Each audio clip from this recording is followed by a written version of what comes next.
Las 19:36, bueno, como les habíamos anticipado, tenemos las invitadas de esta tarde en un tema hermoso que nos encanta.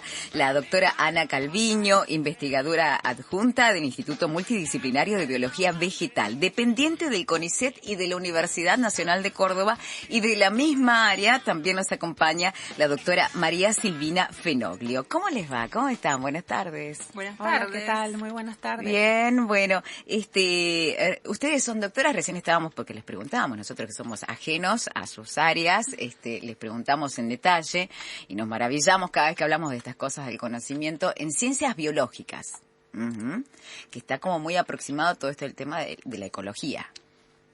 ¿Sí? Sí, en realidad lo que te estábamos contando justamente antes de salir al aire es que la Universidad Nacional de Córdoba tiene un doctorado en ciencias biológicas que abarca en realidad muchas disciplinas. El doctorado se mantiene con ese nombre, pero tanto Silvina como yo, por el área en la que trabajamos en nuestra tesis doctoral, la disciplina que más se acerca a lo que nosotros trabajamos y nos especializamos en su momento es la ecología. En mi caso más vinculada a ecología de plantas, interacciones con polinizadores, y en el caso de Silvina ya ella arrancó con su tesis en ecología urbana, con insectos. Con insectos. Sí, con insectos. Ajá.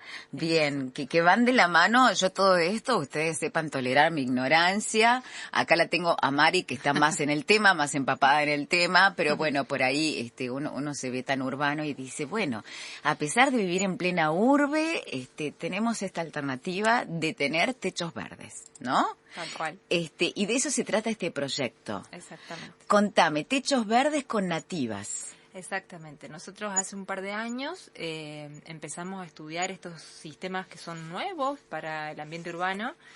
Acá en Córdoba, en el año 2016, yo participé de un relevamiento junto con colegas de la Católica, de la Universidad Católica, y evaluamos cuántos techos había en Córdoba y no encontramos tantos.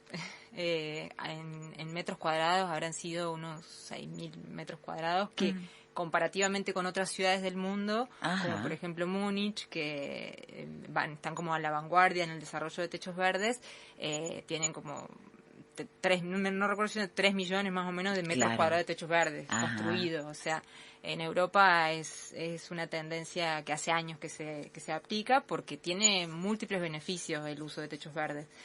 No solo para la vivienda en términos energéticos, porque en verano disminuye la temperatura, y en invierno permite que se mantenga el calor. Entonces ahí gastas menos energía. Exactamente. En climatizar. Totalmente. Sino también en términos ambientales para las ciudades, ¿no? Se ha probado, se ha visto que disminuye la temperatura cuando hay numerosos techos verdes, la temperatura de las ciudades. La retención de agua también es importante. Sí, eso es importante, la retención de agua, evita las escorrentías, disminuye la contaminación en el aire.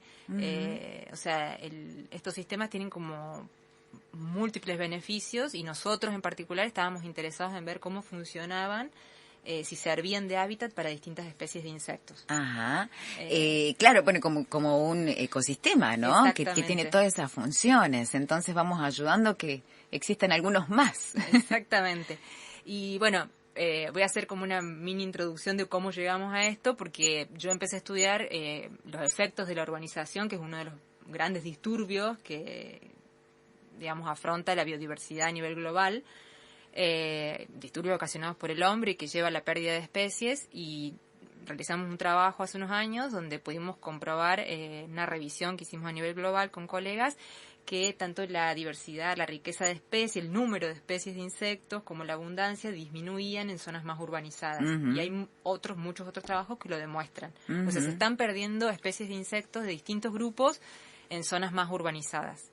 Y la urbanización es algo que está creciendo día a día, y se espera que en el año 2050 más del 70% de la población viva en ciudades. Entonces, ante esa situación es como que nosotros como investigadores o científicos es como que nos hacemos preguntas de cómo podemos mitigar o revertir esos cambios, ¿no? Porque cuando uno habla de insectos, generalmente piensa en aquellos que son nocivos, ¿no? Claro. Un mosquito, en una cucaracha, pero la mayoría de las especies cumplen un rol fundamental en los ecosistemas, entonces encontramos, si nos ponemos a mirar en fino, hay mariposas, abejas, escarabajos, las vaquitas de San Antonio, todos tienen como un rol puntual en el ecosistema y también dentro de las ciudades. Uh-huh. Entonces, buscar, digamos, la forma de propiciar espacios para conservar este tipo de especies fue el camino que nos llevó a llegar a los techos verdes. Uh-huh. Entonces, primero hicimos un estudio sobre techos verdes ya construidos, donde vimos qué pasaba con qué variables, digamos, de los techos más afectaban a los distintos grupos de insectos. Y después salió la oportunidad, que la trabajamos junto con Ana, de hacer un experimento a gran escala, que fue un proyecto financiado por National Geographic, donde nos preguntábamos si las plantas nativas atraían o funcionaban, por así decirlo, mejor que las exóticas, que son las que comúnmente se usan en este tipo de sistemas. Ajá. Ahí te doy la palabra. A ver, Ana, contanos. De las plantas. Sí, a mí me gustaría, además de lo que vos dijiste, recalcar, porque me gustaría que la gente también tenga el mensaje de que cuando uno como ecólogo habla mucho de diversidad y menciona que lo importante que es tener distintas especies de insectos, de aves, de plantas, a veces queda como la imagen de un poco vaga, ¿no? De esto, de cuál es el valor de la biodiversidad. Y toda la literatura, creo, Silvio, estarás de acuerdo conmigo en eso, que nos llega, que se hace en todas partes del mundo, demuestran que los sistemas son más resilientes, más sostenibles cuando son más biodiversos. Es decir, si apostamos a sostener la vida en el largo plazo, que creo que todos vamos a estar de acuerdo en ese punto, sí. Y el consenso, que no es fácil en el mundo tampoco de la academia, está ahí. Uh-huh. La diversidad de especies, la diversidad de formas de vida, la diversidad de poblaciones, la diversidad de comunidades. Entonces, desde ese punto de vista, nuestra pregunta estaba orientada a decir, bueno, a ver, el factor de origen de las plantas en un techo verde, si son de acá, si son plantas nativas, son de otro lado, ¿me puede a mí favorecer esa diversidad?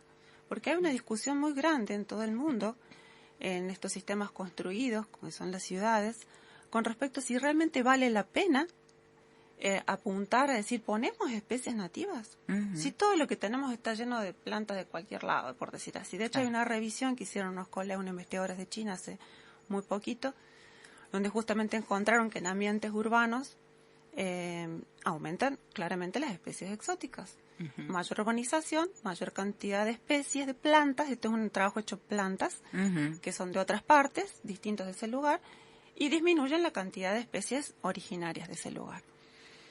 Entonces, tratando de responder eso, teníamos que controlar un montón de aspectos, porque para poner a prueba el factor del origen de las plantas tenemos que controlar la cantidad de especies que poníamos, la abundancia de esas especies de planta, el sustrato, el área que ocupaban. Entonces fue un trabajo de de gran envergadura. Un trabajo de gran envergadura, generar esos lotes de especies que probamos, controlando todos esos factores, y los resultados nos mostraron algo muy interesante, porque es que incluso con 30 techos distribuidos en toda la ciudad de Córdoba, en distintas condiciones de urbanización de la ciudad de Córdoba, uh-huh, el factor de origen de las plantas nativas, favorecieron la abundancia de insectos. Uh-huh. Y favorecieron también las interacciones benéficas de plantas que atraen polinizadores y enemigos naturales, que Silvia después va a explicar qué son. Algo que te quería justamente agregar a esto, ¿no? Y que vos lo amplíes, porque bueno, uno al estar en tema ya lo tiene más asumido, ¿no? La importancia de la especie nativa, sí, en una provincia donde el bosque autóctono, ¿no? Está cada vez retrocediendo cada vez más. ¿Y qué es una especie exótica? ¿A qué le decimos exótica, no? ¿Y por qué es importante que esos techos, tengan nativas que también a su vez, aparte de atraer insectos, también hacen que si un pajarito, no sé, ¿no? Sí. Come ahí y su fruto, después el pajarito vuela y si defeca en altas cumbres, un grateus va a crecer como está sucediendo, que es exótico. Bueno, la importancia, ¿no? De por qué hay que promover que sean las autóctonas que tienen tantos años de evolución acá? ¿Y qué es una exótica? Si podrías eso resumirlo. La definición más simple, te voy a citar a un biólogo que yo admiré mucho y que ha sido muy famoso, Stephen Jay Gould. Dice, las especies nativas son las que llegaron primero.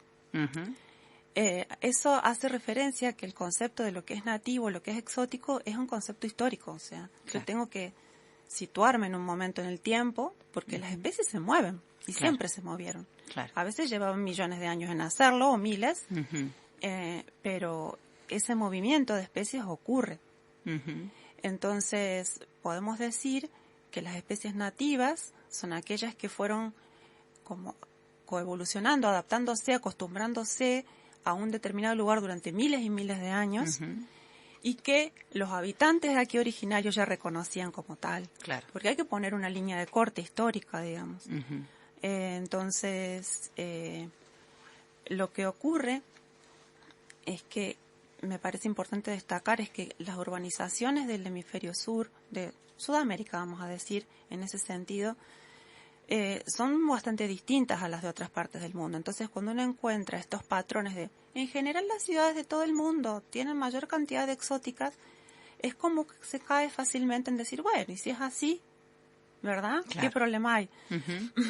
Pero ocurre que cuando hablamos de las urbanizaciones hay que hacer distinciones. No es lo mismo una ciudad europea con siglos encima, siglos en los que hace mucho tiempo atrás comenzó ese tráfico de plantas, y remontarse a la vegetación originaria de esas ciudades es muy difícil. Aquí tuvimos un proceso de invasión de colonización que es bastante reciente, si bien son unos 500 años. Para las especies es reciente, fue muy violento, muy abrupto. Y lo que creemos, que es una de las conclusiones a lo que llegamos con este trabajo último de insectos, es que todavía tenemos las chances de decirles a la fauna, miren, estamos acá, y la fauna lo reconoce y la usa. Eso es una oportunidad única. Y eso muestra, digamos, que no todas las urbanizaciones son iguales y que tenemos una gran oportunidad de promover la biodiversidad con nuestra propia flora. Qué importante rescatar eso así, tal cual. Como lo más destacable, ¿no? Tenemos la oportunidad todavía de hacerlo y de promoverlo.